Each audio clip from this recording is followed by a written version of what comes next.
Okay, so we are live for the first ever Two Wheeled Stories live stream, and it's terrifying. Usually, I have lots of time to record things, and then I get to look at it, delete it because I think that guy sounds like a douche, and then go again. But no, this time we are live, and it's because we did this thing and reached 1,000 subscribers. This was something that like 4 years ago I never thought would happen, and I remember talking to Alice about it a heap, and she sort of said, just do it as a like diary of like your riding. You know, at some point we're going to. At some point in the future, you're not going to be riding bikes anymore, and you'll have the time to like look back on what you've done, and what better way to like see it all again than than having it all here on YouTube. So yeah, and with that in mind, I actually started looking over some stuff that I'd recorded before. Sorry, I just realised that that window is like super super bright. I don't know. Okay, this live stuff is going to take some figuring out in the future, but we'll get there. But yeah, uh, oh, thank you, Gustav, with a congrats. I can't believe people are actually like watching. It's really quite crazy. And I've just finished riding, and I like ran to the like got up here, tried to get everything set up, then had a shower super quick, and I'm still like sweating from riding. But I don't know if that is nerves because I was going live. But yeah, anyway, so the last like day, I've been like watching back like the videos that are made at the start, and at the beginning, it started off with just POVs and nothing else. And then halfway through the first year of doing the POVs, Gravity Escapades, who's in the chat now, Dennis, my buddy, he was like, "Dude, why are you still doing all your stuff in like 4:3 ratio?" And I was like, "Oh, what's a ratio?" and and yeah, and so he helped me out a lot at the beginning with what settings I need to export things in and all these other bits. So really appreciate that because you're English. Yeah, yeah. Thanks, mate. Yeah. I didn't know, man. Um, so yeah, it started off with the POVs, and then we went on to the first like vlog I did was in sort of March of 2020 when we were building the van, and it was talking about like what my normal training week is and stuff. And when I go back and watch it again, I feel like I might be a bit of an oversharer. There's a lot going on there that I'm like, maybe that didn't need to be in it. And also, like, I feel like it's a bit cringe, but I guess everyone who's ever been on done anything on YouTube would look at their first thing that they've done and just think, God, what was I doing there? um, but yeah, it was. Hey, Kent Fusach. I'm not sure if that's like the full name or if that's like a YouTube handle only. But yeah, man, if you see me at the GES, just come up and say hi. I'll I will be there in Dakar Stupa, and yeah, we'll be pushing on. Feels like a natural way to like move on to sort of this season's goals and like how it's going this year, because we're almost at the halfway point of the season. What have we done? 2 races in the GS, 2 races in the CES, and 3 races in nationals. And if maths doesn't desert me, when there's actually people watching, that 7 races, and I think there's 15 in total. So yeah, so we're pretty close to halfway. And my goals at the start of the year were to be at this point in the top 5 in both of the regional series, so the CES and the GES, and in the top 10 in nationals. And the GES came out the other day, and I was sat in third in there. And then the Capital Enduro, with like mental arithmetic, I think I'm probably in third there too. And then seventh in nationals, which is one place better than I finished last season. So if we can hold on to those results, it would be pretty cool. But I don't know about anyone else, but when it's such a long season, I find these like you have peaks and troughs of training, and off the back of the last race, like this week, I've really found that like the mental side of it, you're like you want to train. Like I went to Flotsbro to do some downhill laps on Wednesday, and I found like you're there and you're not going slow, like you're trying to push, but your brain just isn't quite ready to like attack again. And when you have all these like race weekends and you might have a week between them or something, like you're like you build up to it for so long, like through the week, then it hits and you put everything in it, and then you just like crash again. And it's not something I noticed so much when I was younger. I don't know if it's like a physical thing or just a mental thing, but it's definitely like crept in, and I feel like I know how to handle it now. But certainly at the start of the year, it was quite hard when it was like no racing, then 4 or 5 races like really quick. Um, but yeah, it's going really well this year. I'm really happy on the new bike. I'd be much more happy if I didn't like. Yeah, so it's got a big scratch on the top tube, and this was if anyone's ridden Flotsbro, you'll know exactly what I'm talking about when I say this, because every time I get the lift up there, you're going up, you're halfway up, and I look at that damn go-kart thing, and I think, oh, so one day some idiot's going to go up there. Oh. And one day some idiot did go up there, and that idiot was me. And I blame Philip Fagerberg for this somehow, because I was trying to check on his results in the EWS. I was trying to see how he was getting on, and I actually had like the string around the stem rather than the T-bar, so the string was like pulling me up, and then I'm looking down at the phone, and I hear Victor shout, "Ollie!" And I've looked up and just gone, like, no matter how long you ride bikes, like if something shocks you, it's always front brake.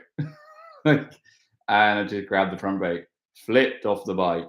The side of the top tube has just smashed onto the metal, and I'm just lying there like, oh my God, what have I just done? Like, I've never seen anyone do that before, and I've just done it right there. And I was with Tim and Victor, and we were all having just such a laugh about it. And then we sat there like, oh, what do we do now? And saw someone else do the same thing. But this guy like somehow got his front on the edge and like 50-50'd along the rail, then hopped off. And we're just like, what have I just witnessed? Like, I've never seen anyone do this before. And then someone does it twice, or like 2 people in about 5 riders.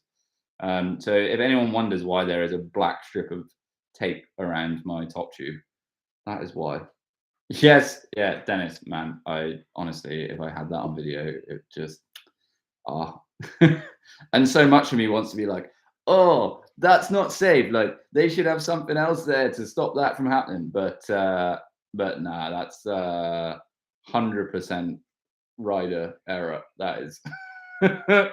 um yeah, I mean, if anyone has any questions, then get them in. I'm not sure how long will be live for, but just wanted to do something a bit different, just to say, or just to like, yeah, just go. Oh my God, we've actually made it. Yeah, Dennis with the never stopping with the advice there, never turn the camera off. Yeah, man. Like I try and record loads, but when you do 20 uplifts in a day, or 20 like drags up the T-bar a day, you kind of think, wow, nothing exciting is going to happen here. I'm just going to have a video of me looking at Philip's results, seeing how he's getting on.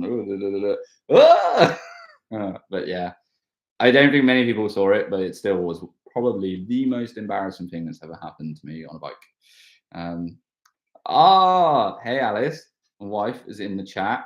Haven't seen her in like 10 days or so. She's in the UK with all the family. I'm here with our 4-legged fur baby. So yeah. But back onto this season. Anyone that didn't race it or did race it, let's talk about Ostersund a quick bit, because I've just covered that in the podcast with Hugo. But there was one thing I really wanted to take away, or really have taken away from it, and it's this weird like mental block, I think, because there's one stage in there that's super steep, and like in one section.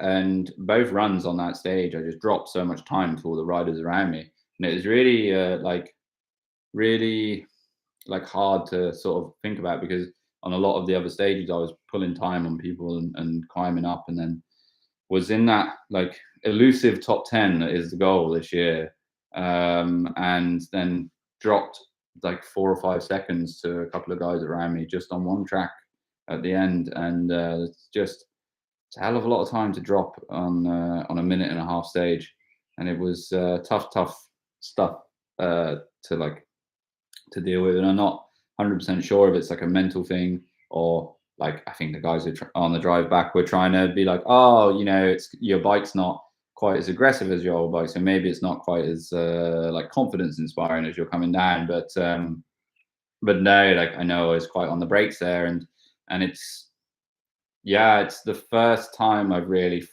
thought of it from that side and gone, oh, you know what? The other guys around me were much younger than me there, and maybe there is that thing of like, huh, when you're before 20, certainly under 30, maybe you have a bit more confidence to just not give a shit, you know. Um, Commitment to the live stream, by the way. Got all the washing outside, and it's just started raining. So we're going to stay here and we're going to deal with that later. But yeah, going back to the national stuff, later this month, in fact, is the Flotsborough race, which I think last season, when we were doing the Enduro World Series, or the Oranje, there was some low moments at the start of the year, that I really wanted to get like a better sort of vlog, and just I just wanted to like narrate the whole privateer EWS thing better last year. But when you're like on the road and you're in the van, and there's sort of 3 or 4 days between each like race, not the race day, but like the track walk and all of this stuff, like you just don't have the time to do it, and then the content gets like compressed and compressed, and then in the end you're like, oh, I just want to get it out. But yeah, like there were some really low points there where stuff just kept going wrong, and lots of mechanicals, and then I had like a lot of trouble with box components, and then left that in the end, came back to SRAM, or SRAM as some people say. I really don't know the right way to pronounce that, but I just say SRAM. Yeah, and I came back to SRAM and put that on maybe 3 weeks before the race. Was super happy with it, and was pushing on and was having a great ride at the Flotsborough round, and then snapped my chain on the really pedally track, and yeah, and like Alice was there as always, and then my mom and dad were actually in the country, and I was like well in the battle for my first ever national podium, and yeah, it was like that was really tough to take, and it was 4 races in a row where I'd either snapped a chain, a frame, or a derailleur. So it was, when you put that much into it, like all the training and all the money and the years of like dedication to the sport, that was really hard to take. So this year we're hoping for a bit better, for a bit of luck at Flotsborough, and been training hard for it. And yeah, I'm also just excited for people to see the good side of Stockholm. Like there was people there last year, but it's quite a small national round, and I think it's so different. Obviously, like the ride in there is going to be so different to how it was in Östersund, but I think it's all part of the sport we do. And really, like, you know, if you want to win national series or any series, like you can't just be good at one thing. You have to be able to ride all types of terrain. And I think Stockholm will really bring that. Yeah, there's going to be some pedaling in there. Like, let's not beat around the bush. Like, you're going to have to be ready with those intervals. Like, July is an interval month if you want to do well there. But what you do get back for the pedaling is you can carry great speed across some flatter sections in there, because the dirt's quite thin and it's on hard rock. So you get good traction and good speed. So let's see. I've been helping out with Roger a lot, and we've been talking so much about this to try and make it as good as possible. really trying to extend the tracks, but not just extend them for making them longer sake, extending them in the right way and trying to start as many of them as possible, as high as possible up the hill, to really like bring that in. And something that I touched on in the podcast the other day, like I've had a lot to say about taping of races in Sweden. Ever since my first national race here in 2018. I've really had a lot to say. Um,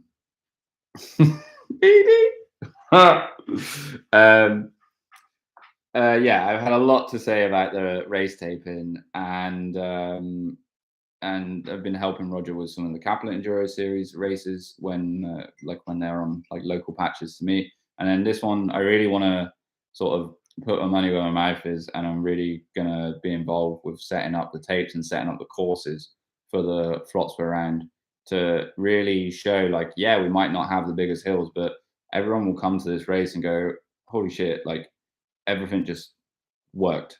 Like there was no stress of like where to go or like what when like which direction you need to go in. All the signs will be there and for all the classes, and it would just be so clear and so well done. And I'm excited for people to see that, because I hate it personally on a race day when there's anything that you need to think about other than like riding the track in front of you. If you have a split second where you're like, am I going in the right direction, then something has gone really wrong. Or if you're on a transport and you're trying to get from the bottom of a track that you've just like emptied the tank on, then you're trying to get to the top of this big ass hill, and yeah, you're trying to get to the top of this big hill, and all of a sudden you've got to like think, oh, I haven't seen any tape for a while or a direction or anything. Am I going the right way? Like that's not right. Like that's, for me, like at national level, it needs to be near perfect. Like it's the pinnacle of racing in the country. Yeah. Sorry, that was a bit of a tangent. Got a couple. Nikos saying no penalties this time. Yeah, we'll try. We'll try and avoid the penalties. That really sucked. Really sucked. Question from Ken. How did I end up in Sweden? Yeah. Okay. So my wife, Alice, who you probably, if you've seen me at races, you've probably seen Alice, and she features. She features like both willingly and unwillingly on a lot of vlogs and media of mine. Sorry, Alice. But yeah, Alice got a job here working with H&M and H&M for the English lessons. And at the same time, I got a job offer to work in Slovakia for like a lot more money than I was on in the UK. And we sort of said, well, yeah, it'd be really cool to both go there at the same time, but what if you don't like it, and what if Slovakia is really cool? And we just decided to go and spend like 6 months in each place and see which one was better, and then go to whichever country we preferred. It ended up being 18 months before I made the move to Sweden, and in that time we even managed to get married in a country that neither of us were living in. That was like, it was super hectic, but it really was a good time. And like when you only see each other once every 3 weeks, it makes that little bit of time that you see each other really good, right? Like really good. You don't have any of the like mundane normal stuff. You just have like every 3 weeks you have a holiday together. So that was really cool. It also really sucked to be apart. So, but I'm just trying to remember the good bits, you know. But actually moving to Sweden it's the best thing. I absolutely love this country. Yeah, it's really treated us well, and we've made good friends, and we live in a great place. So I'm really happy here. But a few words about the physical aspects of racing at national level. Yeah, so like I found this, I really noticed this when I first came here.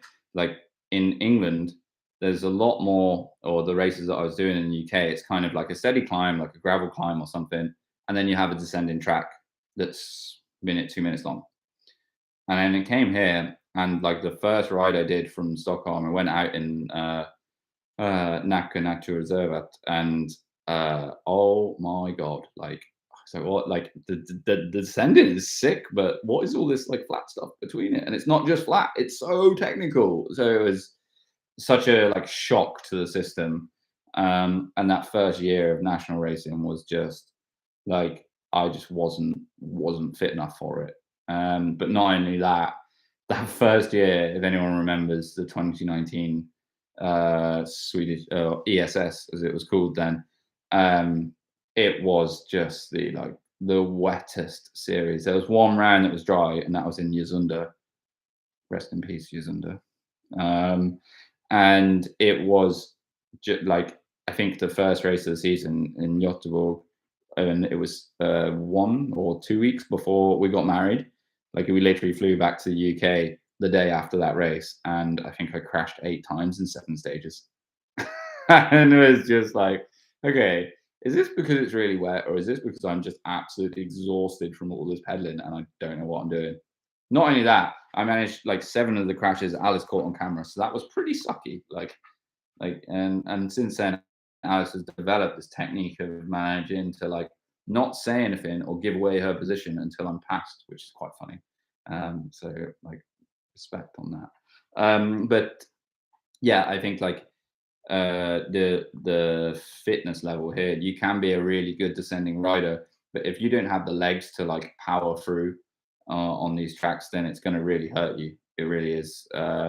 Equally, if you're just a really fit rider, that's great, but you need to be able to like handle your bike like quite technically well to make it work. So yeah, I think there's quite a lot to think about when you're training, and it's not like you need to be fit to not only. Oh, there's a few. Okay, think about what you want to say, Ollie, then say it. There's a few things that you need to be fit for. It's not just like, oh, I want to be like an explosive sprinter. Like, you need to be able to do 2 full days of descending. So like preparing yourself for that. And I've done it both ways, of having a winter like really in the gym and really working on it that way. And I've also done like trying to do more like riding side. And I've like this last winter was a lot more in like the home gym and body weight stuff, and working on a Zwift to like really prepare the body for those long days. But then you also need to have this, yeah, what is it like the long on a, I'd say most races are going to have something from like a 10 to 15-second sprint on more than one stage. So these moments where you need to be able to drop this like max power for 10 15 seconds, like you need to be trained for that, because when you do like drop this energy, it's not only like that output, because everyone can do that in a race run. Everyone's brain just goes, yeah, everything you got, boom. But it's that bit afterwards when you've done that sprint and then it drops into something steep, and you need to be prepared to like get those breaths in, get your head up, and not let your eyes like drop down to your front wheel, and then that's when the big crashes happen. So you need to be prepared for that, and then also just to like recover on the return to the top. Yeah, so I think there's quite a few things to think about when it comes to like being fit enough to race nationals. But the best thing to do, like if you're thinking about going to a national race and you're not sure you're fit enough, is just go.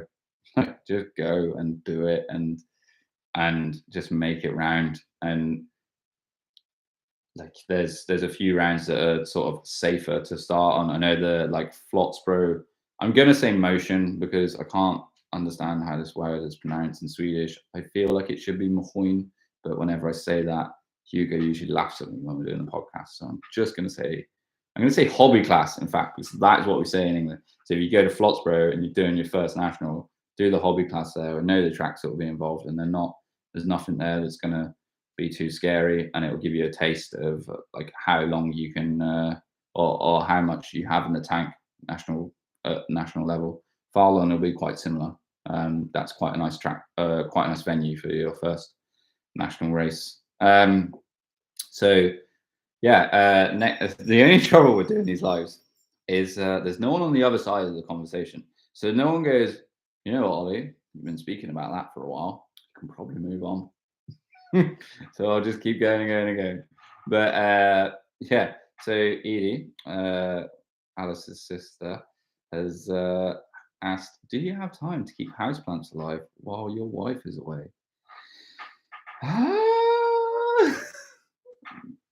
Well, I mean, it's been raining a lot, so maybe there's some more moisture. Oh my God, I've just looked at them.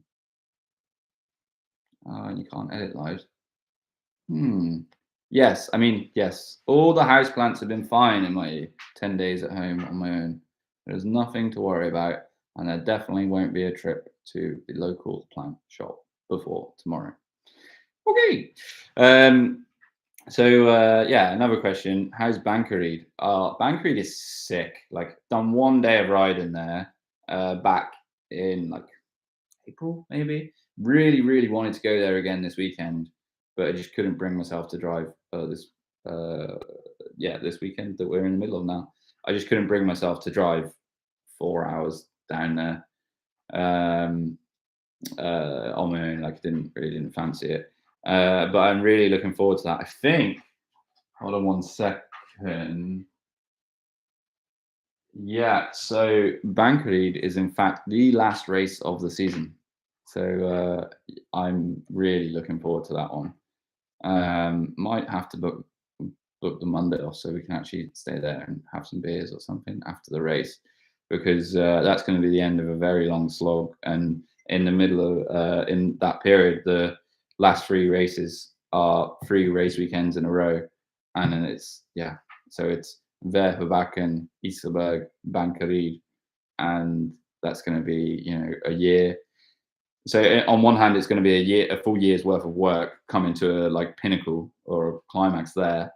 But then also, like, I'm intended on sitting racing out next year, maybe do a few local races. But I'm really not going to be pushing as hard as I have been the last few seasons. I've done almost every available race there has been in Sweden since the start of 2019. I've been involved in. And it's time to like take a year off and be a bit more steady with it and try and spend some time actually enjoying bikes. Me and Alice haven't done much riding together the last couple of years because the training's been so intense. So it'd be super nice to do some more riding together, and racing doesn't really allow for that so much.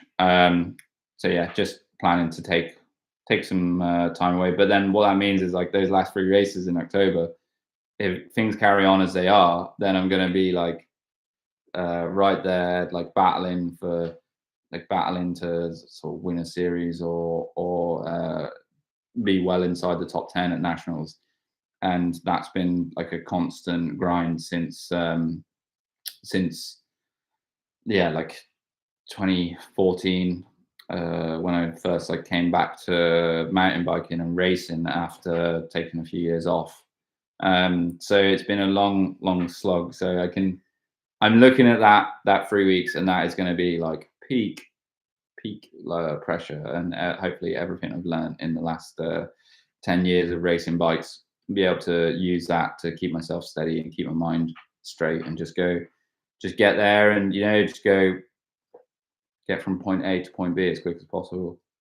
But that brings us like kind of close to half an hour. So I just want to say, everyone who's watching live or has tuned in live or is going to watch this in the future, I really appreciate all the support, and I'm really amazed with how the Swedish scene has taken on a sort of loud Englishman. I try and always have a smile, but I certainly always have something to say. And I feel like I've been quite accepted. It's really been great to be part of, to see Enduro like take a bit of a dip after 2019, and to see it on its way back up, and to be like part of that is great. So really looking really happy with that, and just thankful to everyone who's been involved. Like, obviously Trail Store have helped me out massively. Ride and Develop, my boy Philip Fagerberg has helped out loads. Yeah, and many other people like WTB, who I'm drinking from at the moment, have also really helped. And yeah, just it's been a long journey, and this year it's going to come to somewhat of a peak, and then hopefully in 2025 come back and start racing people a bit more my own age and masters. But yeah, without you guys, we wouldn't have got to 1,000 subscribers. There's plenty more videos coming up. We've got some stuff from Kungsberget that I was riding at the other day. That place is absolutely sick. Like, so impressed with how good that place is, but it's still really small. So yeah, if you want to know more about Kungsberget, keep it locked to the channel, because there's going to be POVs coming up maybe tomorrow, and then sort of a vlog slash, like, I don't even know what I'm going to call it yet, but I've recorded everything for it. And that was with my buddy Nikos, who's in the chat. And yeah, so I really think that's going to be like a different type of video. And it should tell you everything you need to know about the venue. And yeah, if there's any content that you guys want to see that's like maybe not exactly what I'm doing now, or there's something that I'm doing now that you really like, leave it in the comments and we'll try and get back to it. Really making a push this year and just trying to keep videos coming out every week. Easy when the race season's on, but once the racing's like when there's a dip in races or the race season's over, then you need stuff to like get out. So it's cool to have some recorded ready to like just drop in when you can. But yeah, sweet. Thank you, everyone. Thanks everyone who's been in the chat and just been involved with the channel at any point. And last comment was Alice saying, well done on the 1K, OB. Thanks, Roach. You're tops. And yeah, peace out, everyone. We'll see you on the trails. If I don't see you before, see you in Flotsboro.